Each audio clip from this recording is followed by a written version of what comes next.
Hello everyone, welcome back to my channel. आप सबको पता है कि क्लास 12th में जो इंडियन हिस्ट्री है उसको 3 पार्ट में डिवाइड किया, पार्ट 1, पार्ट 2 एंड पार्ट 3। तो आज हम पार्ट 1 की थीम 1 को डिस्कस करने वाले हैं। आज हम डिस्कस करेंगे हड़प्पन सिविलाइजेशन को, जिसको हम इंडस वैली सिविलाइजेशन भी बोलते हैं। और इस चैप्टर का नाम अभी चेंज करके ब्रिक्स, बेड्स एंड बोन्स भी रखा हुआ है। ब्रिक्स का मतलब होता है ईंटें, ठीक है। बेड्स का मतलब जो भी ऑर्नामेंट्स यूज़ किए हुए हों, और है बोन्स जो हमें मिले हैं बाद में फाइंड आउट करने के बाद। हड़प्पन सील एक यूनिक आर्टिफैक्ट है हड़प्पन सिविलाइजेशन का।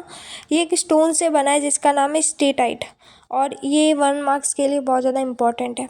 सो once again I am saying कि जो स्टोन का नेम है बहुत ज़्यादा इंपॉर्टेंट है। हड़प्पन सील, जिसके ऊपर आपको कुछ एनिमल मोटिव्स देखने को मिलेंगे, कुछ साइंस देखने को मिलेंगे, जिसकी जो स्क्रिप्ट है दैट इज़ अनडेसिफर्ड, जिसका अभी तक पता नहीं चला। सील्स एंड सीलिंग है, इसको यूज़ किया जाता है लॉन्ग डिस्टेंस कम्युनिकेशन को फैसिलिटेट करने के लिए। जैसे मान लो कि ये बैग है और इसको आपने एक रोप से बांध दिया, और ये जो नॉट है, नॉट जो होती है उसके ऊपर आपने एक वेट क्ले को फिक्स कर दिया, उसके ऊपर आपने सील्स को प्रेस किया, एक या एक से ज़्यादा सील्स को। अगर ये बैग जैसे कि आप एक प्लेस से दूसरी जगह भेज रहे हो और ये सील के साथ ही वैसे के वैसे जा रहा है, इसका मतलब है कि किसी ने कोई छेड़खानी नहीं की इसके ऊपर। जब आप सील को प्रेस करते हो तो एक इम्प्रेशन छोड़ देता है, और आपकी जो आइडेंटिटी है जिसने भेजा, सेंडर की आइडेंटिटी को भी कन्वे करता है। हड़प्पन सील जो होती है, इनकी भी एक यूजली क्या होती है, लाइन ऑफ राइटिंग होती है, जिसमें ओनर का नाम होता है और टाइटल होता है। स्कॉलर्स ने बोला है कि मोटिव को भी यूज़ किया जाता है इनके अंदर, जैसे कि मोटिव मतलब एनिमल को यूज़ किया जाता है, जिससे ऐसे लोग जो कि पढ़ नहीं सकते ना, उनको मैसेज कन्वे करने के लिए कि सामने वाले ने क्या बोला है। इनके जो मोस्ट ऑफ द इंस्क्रिप्शन होते हैं बहुत ज़्यादा छोटे होते हैं, और इनका जो लॉन्गेस्ट कंटेनिंग होता है इंस्क्रिप्शन, उसमें मैक्सिमम 26 साइंस देखने को मिलते हैं। इनकी जो स्क्रिप्ट होती है वो अल्फ़ाबेटिकल नहीं होती, इनके कुछ बहुत सारे साइंस होते हैं। मान लो कि 375 से 400 के बीच में साइंस होते हैं इनके। और इनकी जो स्क्रिप्ट होती है वो किस तरीके से लिखते हैं, राइट टू लेफ़्ट लिखते हैं, ठीक है। यहाँ से ऐसे लिखते हैं। हम किस तरीके से लिखते हैं, जैसे मैंने लिखा है लेफ़्ट टू राइट, ठीक है। ये जो लिखा ना, ये मेरा क्या है, लेफ़्ट है, और फिर इधर मैंने राइट तक मैंने लिखा है। और इनका जो होता है ये इस यहाँ से स्टार्ट करते हैं और यहाँ पे एंड होता है। और इनको कैसे पता पड़ा, बिकॉज यहाँ पे जो होता है ना, ये जहाँ से स्टार्ट कर रहा है वहाँ पे तो इनका जो स्पेसिंग होती है बहुत ज़्यादा होती है, बट जब यहाँ पर पहुँच जाता है ना, तो यहाँ पे बहुत ज़्यादा वो जैसे बहुत ज़्यादा खचड़ पचड़ करता है ना, एक जगह बहुत घुसा घुसा कर लिखता है, अगर वो वर्ड्स आते भी नहीं होते तो भी।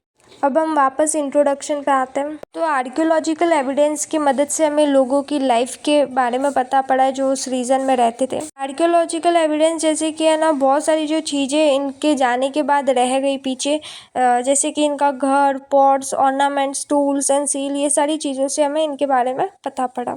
हम एक्सप्लोर करेंगे इस चैप्टर में कि कैसे आर्कियोलॉजिकल मटेरियल को इंटरप्रेट किया गया और कैसे इंटरप्रिटेशन कभी कभार चेंज भी हुआ है। एंड ऑफ कोर्स बहुत सारी ऐसी चीज़ें सिविलाइजेशन की जो अननोन है और शायद फ्यूचर में भी रहे। अब हम बात करेंगे टर्म्स, प्लेसेस एंड टाइम्स की। तो जो इंडस वैली सिविलाइजेशन है, इसको हड़प्पन कल्चर भी बोलते हैं। आर्कियोलॉजिस्ट जो है ये कल्चर टर्म यूज़ करते हैं किस लिए, for a group of object जिनकी स्टाइल बहुत यूनिक हो, जो साथ में फाउंड हुए हो एक स्पेसिफिक ज्योग्राफिकल एरिया में और एक ही टाइम पीरियड में। मान लो कि एक ज्योग्राफिकल एरिया है जहाँ पर कुछ ऑब्जेक्ट्स मिल रहे हैं जिनका कोई यूनिक स्टाइल है, जैसे कि ब्रिक्स ले लो, बेड्स, और वेट मान लेते हैं, और भी अदर ऑर्नामेंट्स ले लेते हैं, जो कि एक स्पेसिफिक ज्योग्राफिकल एरिया में मिल रहा है, एक स्पेसिफिक पीरियड ऑफ टाइम में मिल रहा है, उसे हम कहते हैं कल्चर। हड़प्पन कल्चर हम बोल रहे हैं बिकॉज हड़प्पन जो थी वो फर्स्ट साइट थी जिसको हमने डिस्कवर किया था। और ये जो ऑब्जेक्ट्स हमें मिले तो बहुत दूर दूर जगह पे मिले थे, जैसे अफगानिस्तान, जम्मू, बलूचिस्तान, गुजरात, इन सब जगह पे। तो हड़प्पा जो था वो फर्स्ट साइट था जहाँ पे एक यूनिक कल्चर डिस्कवर किया गया था। और इस सिविलाइजेशन का जो टाइम पीरियड है वो है अप्रॉक्सीमेट 2600 से 1900 BC के बीच में। हड़प्पन सिविलाइजेशन को हमने 3 फेजेस में डिवाइड किया, early Harappan, mature Harappan and let Harappan. अब हम देखेंगे अर्ली हड़प्पन क्या होता है। इस टाइम पे जो लोग हुआ करते थे वो एग्रीकल्चर के ऊपर बहुत ज़्यादा डिपेंडेंट थे, और इस टाइम पे ये ज़्यादा अर्बनाइज भी नहीं हुआ करते थे। और जो मैच्योर हड़प्पन जो था ये बहुत ज़्यादा अर्बनाइज था। यहाँ पे मतलब ड्रेनेज सिस्टम भी बहुत अच्छा था, डैम्स वगैरह भी हुआ करते थे।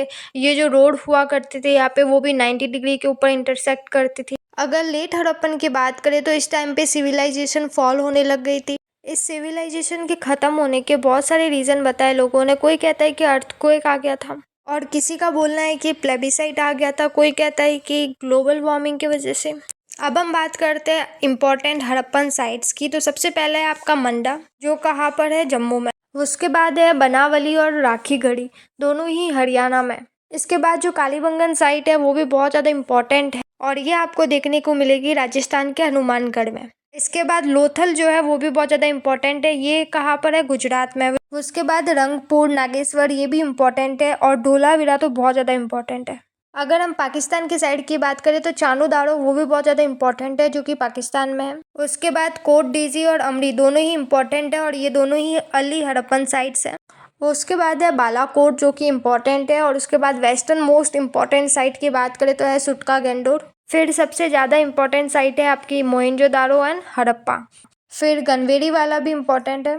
ऑलमोस्ट सारी साइट्स इम्पोर्टेंट है। देखो, जितनी बार भी चैप्टर को रीड करो, कोई ना कोई साइट्स का डिस्कशन जरूर मिलेगा हर एक पेज पे। जैसे कि प्लग्ड फिल जो है वो कालीबंगन में देखने को मिली। फिर क्या करना है कि कालीबंगन को मैप में जाके लोकेट करना है कि कालीबंगन है कहाँ पर। जितनी बार भी करोगे ना, उतनी बार आपको मैप याद रहेगा। अब आपको एक पिंक बॉक्स देखने को मिलेगा जहाँ पर आपको एब्रीवेशंस के मतलब बता रहे हैं। तो बीपी का मतलब होता है स्टैंड फॉर बिफोर प्रेजेंट, आज से इतने साल पहले। फिर आपका है बीसीई, बीसी स्टैंड करता है फॉर बिफोर कॉमन एरा। फिर आपका है सीई, जो स्टैंड करता है फॉर कॉमन एरा। और फिर है आपका सी डॉट, जो लेटिन वर्ड सिरका से आया है, जिसका मतलब है अप्रोक्सीमेट। अब पार्ट सेकंड में हम डिस्कस करेंगे बिगनिंग एंड सबसिस्टेंस स्ट्रेटजीज। अगर इतना लास्ट तक आपने वीडियो देखा है तो आपको क्या करना है वो पता ही है। तो चैनल को कर देना सब्सक्राइब, और लाइक, शेयर एंड कमेंट करना मत भूलना। और कमेंट में मेरे को ज़रूर बताना कि ये वीडियो कैसा लगा।